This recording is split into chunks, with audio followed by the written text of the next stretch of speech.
Hello, and welcome back to another podcast with me, your girl, your shawty, and your property, Sanjiti Sharma. And today, I have planned to talk about love and the way I perceive it, and the way my friends perceive it, and the kind of gap that I don't see why people see it the way they see it. Pretty philosophical. I think love is amazing. I think it's like magic, and it shows you your true colors when you're pissed or when you're upset at somebody, or when somebody gets upset at you, how you react and who you are as a person inside.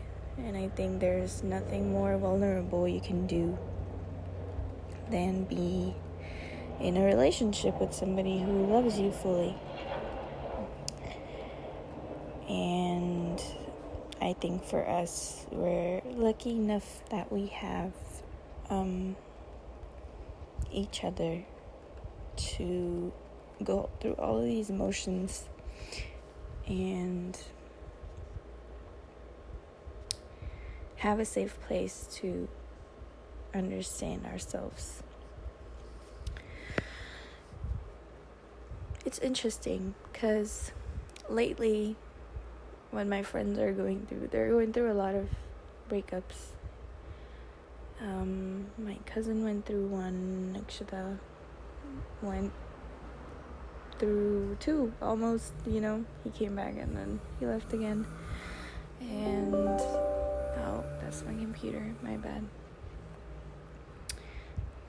Naya went through one, but I know Naya's not she doesn't really care about stuff like that. But one thing that they both, I'm saying my cousin and my best friend Nakshita, one thing that they both mentioned, and they're both strong girls, they are women at this point, but they're just so strong. They wouldn't beg for somebody to stay. They wouldn't cry over them. They wouldn't ask them that, let's give me one more chance, let's try this. They're like, okay, if that's what you want, that's what you want, and if that's how you want to exit my life, then that's on you, because they know their worth. And I think that's really, really amazing, and they teach me that every time I talk to them. And every time they talk to me about it, the one thing that they mention is how nothing is permanent and how people are replaceable. And it might sound really weird and really pessimistic, but I just feel like there is so much truth in that, but I just don't like seeing life in that way, For me, people matter. I still will think about people in my past, like Chippy. Not so much people who hurt me on purpose, but people who were actually nice, and they supported me, and they gave me a phase in life where I'll never forget. It's like first love, I will never forget you if God forbid something happens, because you're my little baby and you gave me everything in those days that we were and we are together. You're giving me everything. You're showing me who I am. You're showing me my negative side, where I get pissed and I'm upset at you, and what triggers me, and what my boundaries are, and what I love and what I appreciate when people do for me. I'm understanding my own love languages, a bit more than if I was single. And I don't think you can replace that phase of your life. I think it's something you carry in your heart forever. And you pass that on to your children so that they can experience that themselves. And you give them good values. You teach them how beautiful love is. And not so much that everybody's replaceable, because I feel like that's so pessimistic and sad. For me, I can never replace people that I lost. And I don't want to. I feel like life is so short to find replacements for people. And to consider somebody's replacement is just a sick joke that you play on them, because they're not exactly like the person who left, you know? I was struggling with that idea a lot today, and I thought that I should podcast that.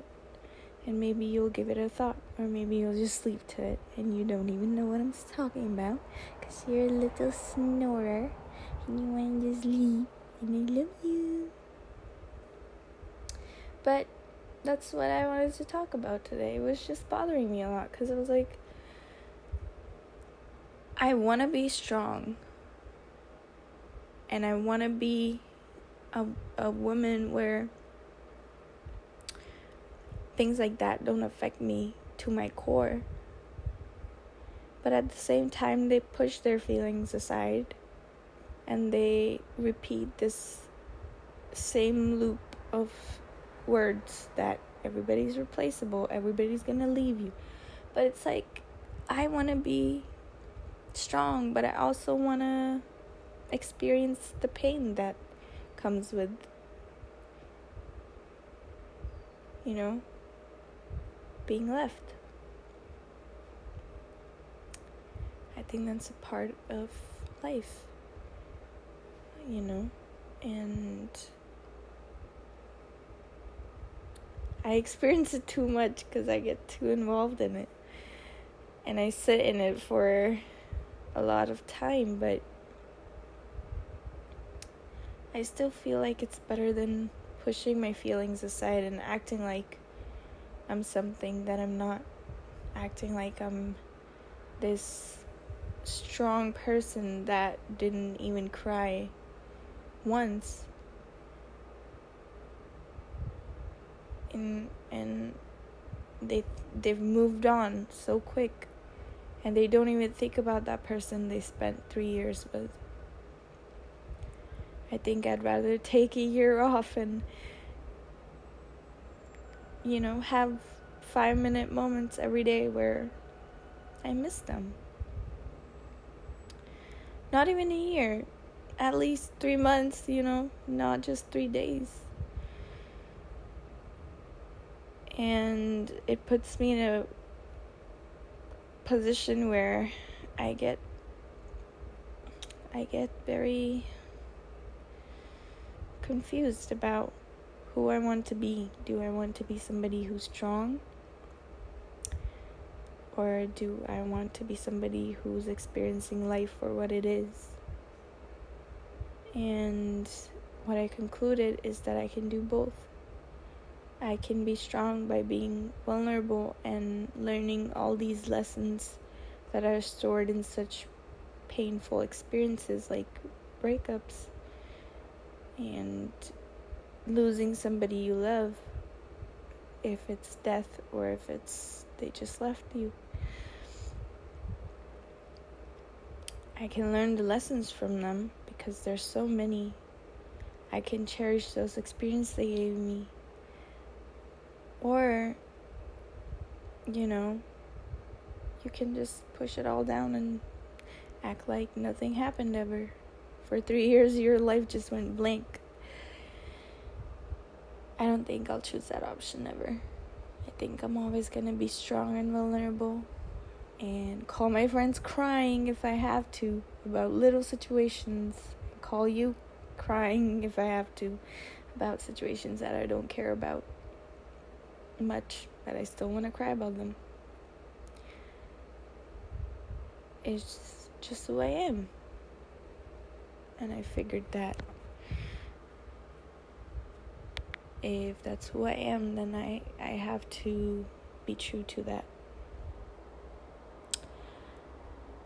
It's just something that really, really messed with me for a long time, you know? It's like, how can you be so heartless that you're just moving on like with a snap of a finger? Like, that's just so amusing to me. Because I can't. If I invested in somebody, it takes me time to bring all that energy back to myself.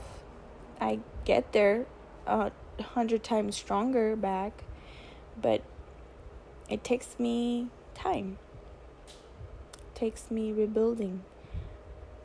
Brick by brick, I get there though.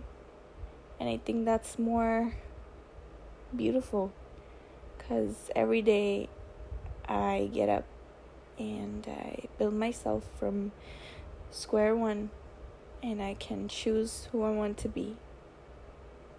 I don't want to be Sanjiti every day. So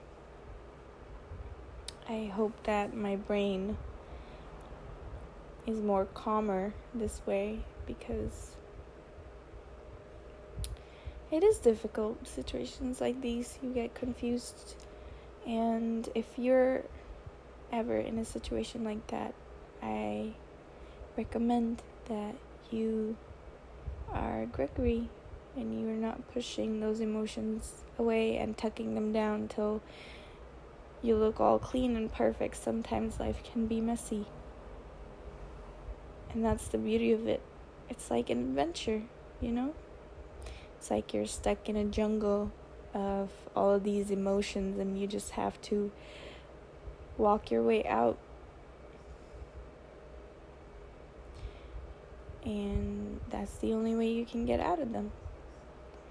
And I hope that you can find beauty and peace in feeling emotional and feeling heartbroken if something ever happens to you, but God forbid. Life is funny like that. Well, this concludes the podcast for today. I hope you liked it. I hope you found some clarity within your own emotions through this podcast. I hope you learned something. I hope that you choose yourself over being strong. Sometimes you just have to break down and cry like a baby. And that's not gay if you think it is. It's just normal. I'm always here for you, baby. I love you. And thank you so much for being my rock always. And I hope that I can have this rock for the rest of my life. Bye, Bunny.